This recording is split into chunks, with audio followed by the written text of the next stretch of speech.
Welcome back, everyone. Before we dive in, be sure to drop your thoughts, feelings, and lessons in the comments below. Like the video and subscribe so you never miss stories like this. Let's get into it. The cruel thing my fiancée did. She posted my begging texts, every panicked, unflattering line, on Instagram stories and in a group chat with my coworkers captioned, "This is why I'm done with clingy, broke men." Here's how it happened. I'm Darius Cole, Eastside Detroit. Line tech on the floor at a Tier 2 auto supplier off Connor Street. I thought love could be reasoned with. Keisha Brooks, my fiancée then, was building a nail brand out of a lease suite on Gresham, all glitter powder and ring light sheen. When she started ghosting me, I wrote what men write when sleep is a rumor and appetite is a memory. Please talk to me. I can fix this. She wrapped those pleas in public shame and pressed post, then tagged the world like my heartbreak was marketing content. The first ping was a coworker's DM. "Bro, this you?" Then the screenshots. My words cut into rectangles. My desperation framed by laughing emojis. Keisha had circled a line I typed at 2:11 a.m. "I'll do better. Just tell me what you need." And added, "Can't build with somebody who's not a boss." HR didn't call, but they didn't have to. The promotion board met the next morning without me, and somehow the decision was, "We'll revisit in Q4. Two of my boys muted our thread. Her mother texted me, pitiful, like a diagnosis. At church, the ushers greeted me soft, with the careful hands reserved for widowers and troublemakers. I walked out before the benediction, staring at my shoes the whole time. Keisha doubled down. She posted a boomerang of her clinking mimosas with two friends at a brunch spot near Easter Market, captioned, "Choose peace, not projects." I lay on a basement mattress in Jefferson Chalmers, ceiling pipes sweating above me, and scrolled until my eyes burned. My rent was late. The Cavalier needed a back-wall bearing I couldn't afford. She knew all that. We used a budget on my cracked coffee table with mismatched pens. Me, counting shifts. Her, counting clients. Somewhere between then and her new narrative, I became a punchline. Once you're a punchline, people aim at you for free. The next week, she sent me a message not meant to heal anything. "You'll never be anyone." No emoji. Just final. She followed it with a carousel of her suite, rose gold shelves, a neon sign that said, "Bossed up," and a caption about elevating. That night, the landlord slid a notice under the basement door. I stared at the paper the way you watch a storm build over the river. My brother called from Southfield and told me to stop embarrassing yourself. He meant the pleading texts. He didn't know the pleading had already been made public, dissected like a biology class frog. HR moved me off the new line install to a quieter corner where the broken machines go to be ignored. My supervisor used more unfortunately than a funeral director. I boxed up my nameplate as if names could be stored. At lunch, I sat outside and ate a lukewarm burrito and watched a woman in a lab coat laugh with an engineer, the kind of easy office laugh that only happens to people who haven't had their insides displayed. I thought about quitting. I thought about driving to her suite and asking her why. Instead, I clocked back in and tightened bolts until the torque wrench clicked like a metronome. A rumor bloomed that I was unstable, that I had anger problems. Keisha never said those words publicly. She didn't have to. Screenshots grow vines of assumption. A deacon pulled me aside and suggested I fast from drama, like shame was a sugar I could give up. The apartment upstairs held a couple that argued every night through drywall thin as apology. I took extra shifts and slept like a man evicted from his own head. When the Cavalier's back will finally screamed into metal, I parked it under a sycamore on Alter Road and took the bus, hood up, face tipped toward the stop names like landmarks on a map back to myself. The worst humiliation wasn't the internet. It was at the plant water fountain, where a coworker I used to help with setups pretended not to see me. He let the stream run long after his cup was full, turned, and joined a different conversation. Tiny cuts make big scars. Keisha posted a throwback Thursday, my text again, filtered this time, with a caption, "Don't negotiate your worth." The comments filled with hands clap emojis, little sermons about standards, and a few sideways jokes about men who cry type. None of it mattered and all of it did. I started speaking less at work, because every word felt like a receipt someone else might keep. One night after second shift, my neighbor Mrs. Daniels knocked with a Tupperware of catfish and grits. "You look hungry," she said. and pressed the warmth into my hands like a blessing. I ate sitting on the floor, the plastic fork bending under the weight of what kindness can do to a man who's forgotten his own name. I opened my notebook, the one I used to tally hours, and made a list. Pass contractor license exam. Build credit. Stop scrolling. I taped the list above the outlet, so I would see it each morning when I plugged in my phone. Some miracles are bullet points. The plan offered overtime. I took it all. I paid enough of the rent to stop the notices from accumulating like snow. I stopped DMing Keisha. I stopped refreshing the comments. I studied.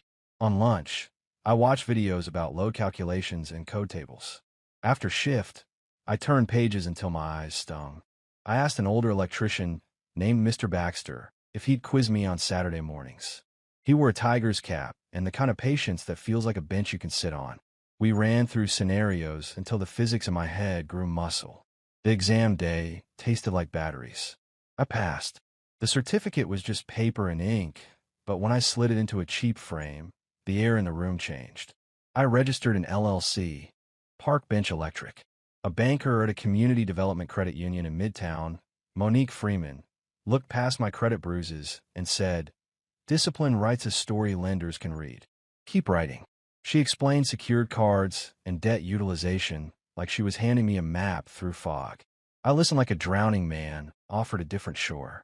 I picked up small jobs, fixing a lit sign at a barber shop on Mac, replacing a breaker box in a Southwest duplex that smelled like cumin and fresh paint. I charged fair. I showed up. Word crawled. Then a building on Pingree Park, 2 down, 2 up, came across my feed. Tired brick, boarded porch, the listing aside. Land bank sale as is. I ran numbers like a man, tried to predict weather. Monique helped me structure a small rehab loan. I closed with a handshake that felt like rescue, then stood in the living room and listened to my own breathing, the room thick with dust and possibility. Renovating is prayer with a hammer. I learned the Joyce language, rewired rooms so they stopped whispering fire behind the plaster, and ate bologna sandwiches on upturned buckets. Got cursed out by a neighbor for the dumpster blocking her view. Got cheered by a kid for turning the porch lights on the first time. I slept on a cot in the back bedroom and woke to the sound of my own heartbeat, steady for once. Keisha posted a photo in a new dress with a man whose watch could finance a semester. I scrolled past it without stopping, surprised that my chest didn't ache the way it used to. A tenant moved into the upstairs unit and paid on time. The downstairs followed. Rent came in. The loan payment cleared. My phone background changed from black to the photo. I took a morning light on that newly painted kitchen wall, the color called Quiet Rain. I didn't feel like a boss. I felt like a man who had finally found a lever he could pull that made a different outcome show up. I sent Monique a thank you email that read more like a confession. I almost didn't try because humiliation taught me to expect closed doors. She replied, "Open doors don't announce themselves." I kept going. A triplex off Gresham with a sagging porch and old wiring that tried to electrocute me twice. A small single family in Island View whose attic hosted a raccoon with attitude. I hired help when I could. 2 apprentices from Mumford High who could strip wire faster than I could tell them to slow down. I paid vendors early. I stopped buying cheap boots. Keisha posted a reel of her sweet set to music that sounded like a sugar rush. I muted her, not because I was bitter, because silence is sometimes the only fuse that keeps you from overheating. The city mailed a flyer. Mixed-use building, receivership auction. Brick, 3 storefronts, 6 apartments above, on a street where half the traffic is hope and the other half is sirens. I ran numbers until the page looked like a bruise. Monique sighed when I told her my plan, then smiled like a teacher who watches a student answer his own question. "If you can stomach the rehab and the code enforcement, it'll cash flow eventually," she said. "But manage like a grown-up from day one. No favors. No stories." I wrote "no stories" on a sticky note and put it inside my wallet. I won the building with a bid that felt like a dare. The master lease on the commercial strip had a nail salon sublet, a tax prep office, and a closed cell phone store that looked like a museum exhibit about 2012. I didn't know who ran the nail suite. I didn't want to know, in the way a sober man doesn't wander past bars. My attorney, Aaliyah Benton, sharp, methodical, eyes like a safe, reviewed the leases and grimaced. "The master tenant is months behind and has ignored multiple sanitation citations," she said. You'll need to enforce a cure period unflinchingly. I nodded, the word unflinchingly landing like a heavy tool in my hand. The first time I walked the strip, I thought the building looked tired the way a good person looks tired, worn but willing. The nail suite's door was half-painted, a ring light glowing like a second moon. I heard laughter. Something inside me tensed and then dismissed itself. The tax prep guy waved and said he'd be ready for tax season if DTE would stop playing games. My apprentices followed me with clipboards, writing down exit signs dead. Emergency lights flicker. We were inventorying a life I couldn't have imagined from a basement floor. I sat in the office upstairs with a fan squeaking like a bad conscience and opened the code inspection reports. Ventilation failures, product storage violations, repeated warnings. The master tenant had signed acknowledgments and then done nothing. Aaliyah drafted notices by the book, cure periods, reinspection dates, the kind of precise language that makes feelings irrelevant. We sent them certified. I drove to Home Depot and bought exit light batteries and a grabber pole and felt like a real landlord for the first time, my name on responsibilities that didn't come with applause. 3 days later, I scrolled past a video by accident. Keisha, standing in front of a ring light in a suite that looked sickeningly familiar, ranting about haters and slumlords who won't let black women prosper. My heartbeat went to a different neighborhood. I watched twice to confirm. It was my door, my building. Keisha's voice had always been gold. Now it rang like a bell I didn't want to hear. I closed the app. I put my forehead on the cool office desk and breathed until my lungs remembered their job. Then I forwarded the video to Aaliyah with the subject line, FYI, emotion, not policy. Do not engage, Aaliyah said. Policy only. The master tenant emailed a half apology that blamed the city for changing rules and promised to get to it. The city didn't change rules. The city had rules. The reinspection came. Nothing had changed. The cure period expired. The master tenant missed their rent again and claimed cash flow challenges. The tax prep office paid, on time, like a metronome. The nail suite posted another reel with a caption, "They can't stop what God ordained." I've seen God invoked like a permission slip for mess. God didn't co-sign poor ventilation. Keisha did not call me. She did not apologize for years ago. She did not acknowledge we shared a past that once had wedding invitations floating across a table like birds. She looked at the camera and told a story where she was David and I was Goliath. I chose not to fact-check scriptures with someone who had screenshotted my grief. Instead, I stood on a ladder replacing an exit light, sweat down my back, and thought about the clause that said locks could be changed by a bonded locksmith after due process. My hand shook. I tightened the screws anyway. Work steadies what words inflame. On a Tuesday, the master tenant sent a partial payment like a bandage thrown at a bullet wound. Aaliyah replied with the kind of email that makes bureaucrats cry tears of relief. Firm, calm, bullet-pointed. Cure the violations. Pay in full. Schedule reinspection. I reread the lease clauses at 1 a.m. like a pastor rereading Psalm 23. The rule book was the only place I trusted after humiliation had made people's opinions a weapon. The city inspector met me on site, looked around, and shrugged in that way that says, "It's not personal, it's physics." The day before the lock change, I woke up before the alarm and sat on the edge of my bed in a room that smelled like drywall and coffee. I wanted to feel triumphant. I didn't. I felt like a man taking out trash on schedule. I drove to a senior center in New Center to install dimmers for the rec room because their bingo nights made the fluorescent lights feel like punishment. The residents teased me about my tool belt. I laughed, real, from the belly, the first time in weeks. On lunch, Mrs. Ellis told me her grandson needed an apprenticeship. I took his number. I didn't go to the building. Aaliyah did. The locksmith came with DPD because Detroit knows the difference between caution and escalation. The master tenant was 4 months behind and hadn't cured the violations after multiple notices. The locks turned. The tax prep guy stayed because he passed inspection. The cell phone museum closed quietly. Nobody noticed.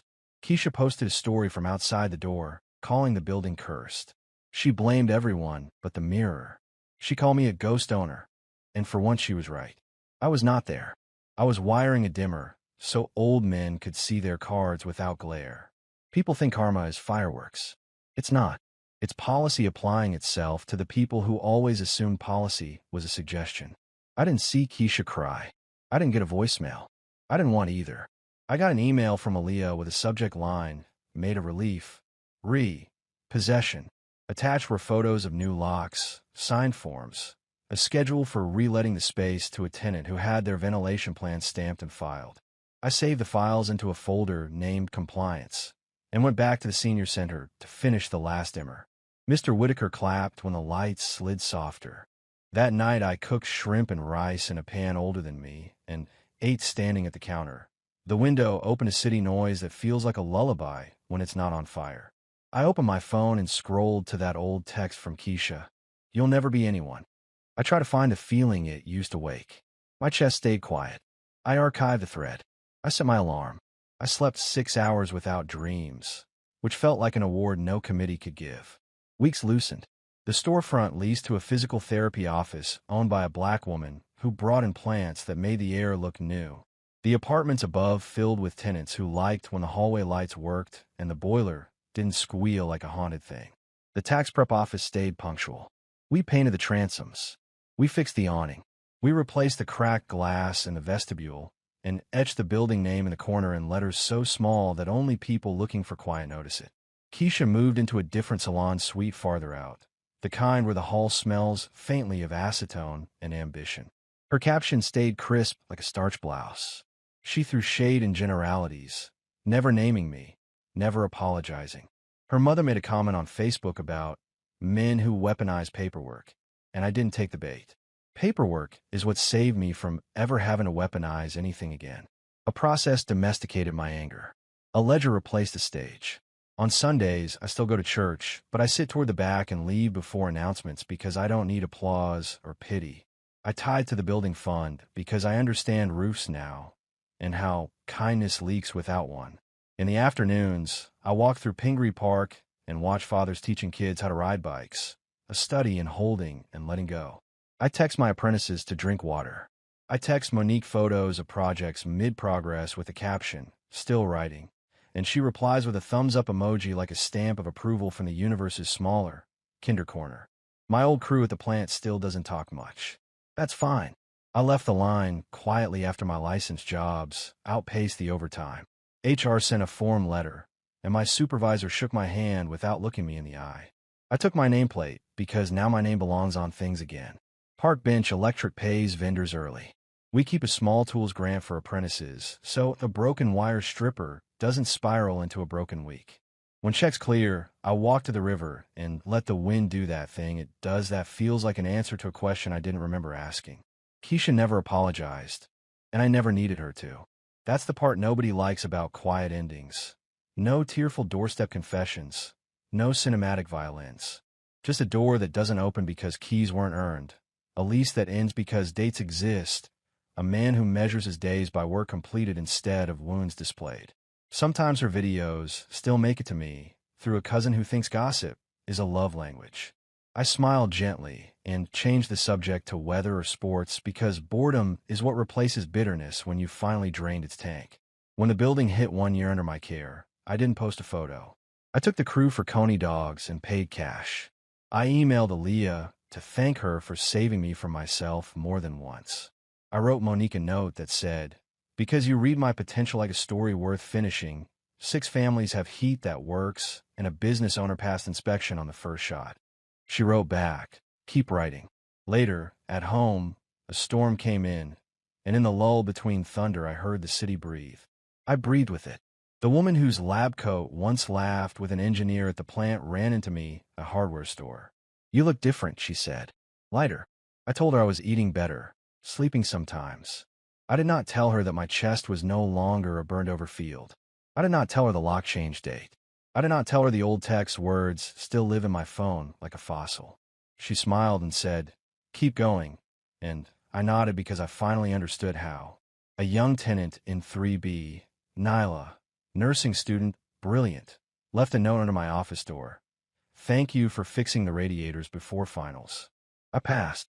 I kept the note tacked above my desk next to the license that started all this. Success, it turns out, hasn't asked for my spotlight, just my consistency. On the anniversary of the lock change, I made a list like I had years before, The night Mrs. Daniels fed me grace disguised as catfish. Pay the tax bill early. Approve another tools grant. Replace the lobby bulb before it burns out. You could call what happened to Keisha karma. I don't. Karma suggests a story writes itself. I wrote this one with overtime and code books, and a refusal to argue in public with someone holding my ribs up to the light for entertainment. The consequences that met her weren't mine. They were built into the system she ignored. Her suite had code. Her master lease had math. The city had rules. The door had a lock that belonged to someone who showed up when inspections were scheduled and boilers hiccuped, and exit lights blinked SOS. Sometimes late, when the city goes watercolor at the edges, I think about the boy I was in that basement, face lit by a phone full of laughter I didn't consent to. I want to put my hand on his shoulder and tell him two things: that humiliation is not a home, and that nobody can post your future before you live it. I also want to tell him the boring parts: how many forms you fill out, how many times you reread one paragraph until it changes shape, how many mornings you will get up not because you feel like it, but because the building doesn't care. Mrs. Daniels moved to live with her daughter in Oak Park, but she calls sometimes to ask if I'm still minding my business. I tell her yes and mean it. My apprentices grew calluses and confidence and started arguing about conduit runs like married couples argue about groceries, which is to say, with love buried under irritation. The physical therapy office sent a holiday card. The tax prep guy brought me a strawberry cheesecake for no reason other than his mother raised him right. None of this went online. All of it fed me. I still have the decree in my head. You'll never be anyone. It arrives rarely now, like a train in the distance that no longer stops at my station. When it does, I count. 9 exit lights replaced. 3 boilers tuned. 6 tenants with leases renewed. 1 storefront released to a business that passes inspection on the first try. I am not anyone in the billboard sense. I am someone in the ledger sense. Paper and paid, signed. The world turns on signatures nobody claps for. People who know both of us sometimes try to update me on Keisha's life like they're reading a weather report I'm invested in. She's at another salon now. She's doing classes. She posted about haters again. I nod and inventory light bulbs in my head. I wish her safety, truly. I wish her understanding of ventilation standards more than any apology she could form. I wish her a day where she does not need to perform pain to feel powerful. I wish me a day where I don't waste wishes on people who chose their lanes. That day often arrives. It looks like me in a hardware aisle picking out anchors. It sounds like a tenant laughing because the stairwell no longer echoes when you walk. It tastes like coffee and cinnamon toast. It feels like a key ring that isn't heavy anymore because you've learned which locks matter. It smells like fresh paint and the absence of mold in a basement that used to make you cough. It lives in the space Post never granted me. The small, durable room where my anonymous life is enough. I started a line item called Unknown Mercy in the budget. It covers the extra day off a worker needs without penalty, the courier fee for a document that should have been filed last week, the space to make a good decision when time tries to bully you. It exists because Keisha taught me that public cruelty is free and private kindness is expensive, and I would rather pay. She'll never know that she funded my refusal to become what hurt me. That is the only revenge I recognize, a life that does not replicate my own worst chapter.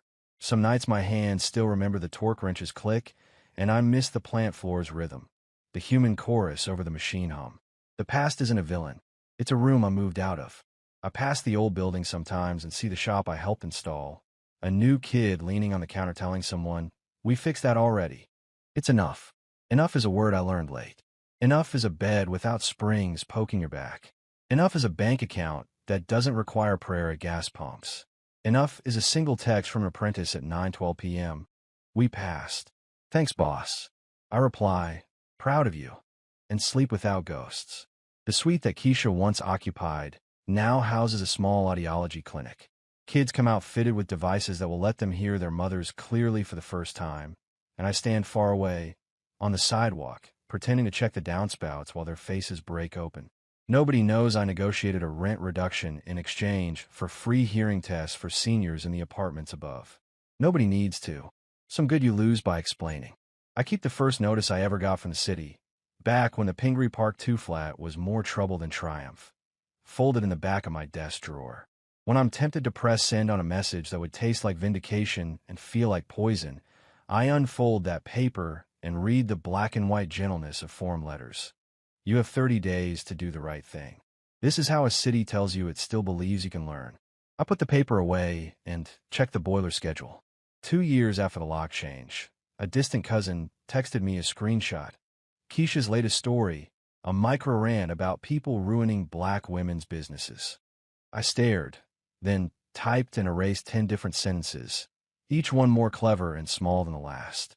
Finally, I put the phone down. I cleaned the filter on a rooftop HVAC. I sent an email to Aaliyah asking for a template lease addendum that would allow a tenant to deduct a percentage of rent for running a youth mentorship evening once a month in the vacant third-floor office.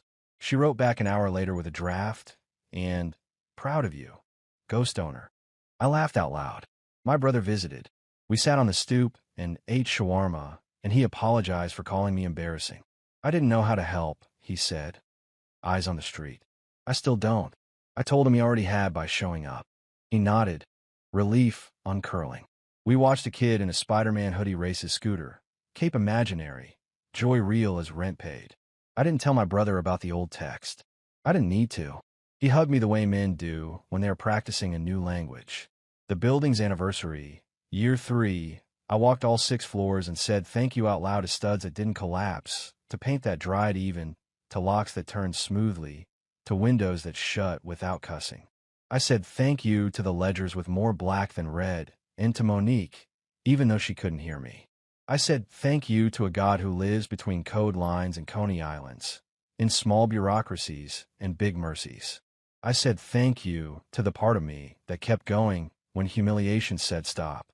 I still think about that first night, scrolling her stories, the heat under my skin, the certainty that I would never outlive public laughter. I wish I could tell that version of me the truth. That people's attention spans are shorter than pain. That nobody checks saved stories the way you think they do. That you can build a building around yourself and fill it with tenants who don't care about your worst screenshot as long as their faucets don't leak.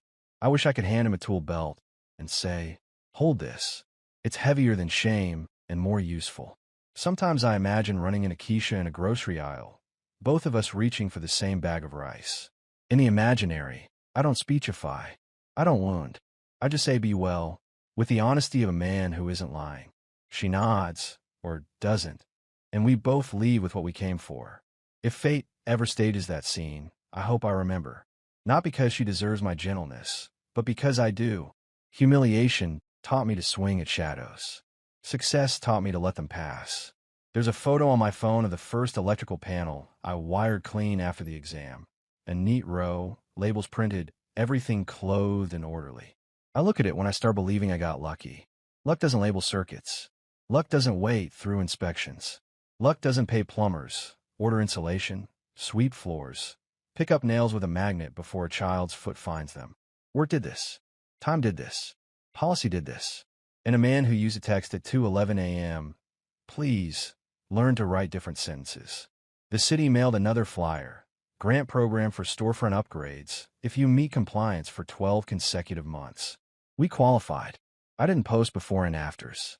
I chose a durable awning fabric and fixtures that wouldn't rust their disappointment at me, and a color the neighborhood committee called respectable. The day the installers finished, I stood across the street and saw the building look a little less tired. Standing, I whispered, like a prayer in a report.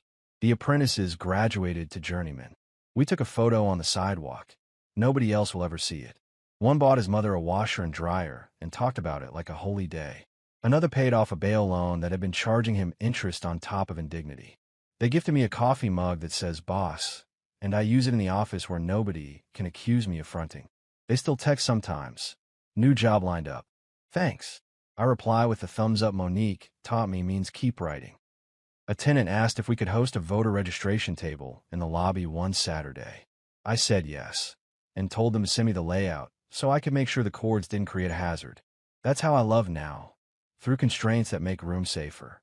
Keisha's latest reel, I am told, is about perseverance in the face of jealous men. Let her have her story. Mine is a hallway with the right lumens, and a lease that spells out remedies with the clarity of sunrise. If you're still reading for a mic drop moment, I don't have one. I have receipts. I have a ledger that makes me breathe easier. I have tenants who say good morning because I learned to say it first. I have a building that pays its notes and a phone that buzzes less with panic and more with calendars. I have a text that once defined me, now archived behind 1,000 messages that matter. A trash pickup reschedule, a thermostat set too low, a congratulations sent without fanfare. I started keeping a small notebook of things I will never post. The first entry, the sound the hallway makes when a new door closers catch softly instead of slam. The second, the look on Mr. Whitaker's face when the dimmer slid down and the glare disappeared. The third, the weight I do not carry anymore. The fourth is blank on purpose, a space for a future I don't need to preview. Keisha doesn't get an entry. Not out of pettiness. Out of proportion. Now, and then I drive past the suite that used to be hers. The letters on the door spell a different name. The ring light has been replaced by a poster about hearing health. Kids fidget in the waiting area. Mothers smooth edges off backpacks. Across the street, my apprentices, no, my journeymen, argue about wire runs like poets. I nod at them. They nod back, and the city moves a fraction toward gentle. I go home and make dinner and call my brother and pay a bill early and throw out socks with thin heels before they fail me. My life is small by design, spacious by grace. I know which tenants leave cookies at the office at Christmas, and which ones need a day's grace in February, and which ones will fix their own doorknob if you leave the screwdriver at their door. I know my locksmith kid's name. I know where the roof leaks when it does, and which corner collects windblown leaves shaped like hands. I know the exact weight of my keys, and the exact silence my chest makes on a night when no screenshot matters. The cruel thing my fiancée did still happened. It lives in the past like a locked room you don't enter for nostalgia. She didn't apologize. She never will. People will make their own meanings and call it truth. My meaning is dull and glitter-resistant. A building that passes inspection, a business that pays on time, a man whose nameplate no longer gets boxed and stored because there is nowhere to be moved off to. When I die, I hope someone says he left things better than he found them, and then goes home and changes a filter. If the younger me demands a moral, here it is. Don't let anyone convince you that your lowest moment is your permanent address. Don't feed your humiliation with witnesses. Feed your future with discipline. Learn the code, in buildings and in people. Enforce it quietly. Pay vendors early. Hold doors for elders. Replace exit lights before they blink. Archive the cruel text. Keep one copy for history. Then build a life so consistent it bores gossip. She posted my begging texts and said I'd never be anyone. I'm not anyone you'd recognize in a crowd. But in a city where buildings fail and men run, I show up with keys that work. When the audit hits, we pass. When the lock turns, it's because the lease said so. When I look in a mirror, I see a man who isn't famous, isn't viral, isn't loud, and is finally quietly someone. If you enjoyed this story, please like, comment, and share this video with your friends. Subscribe and turn on the notification bell so you never miss a powerful story drop.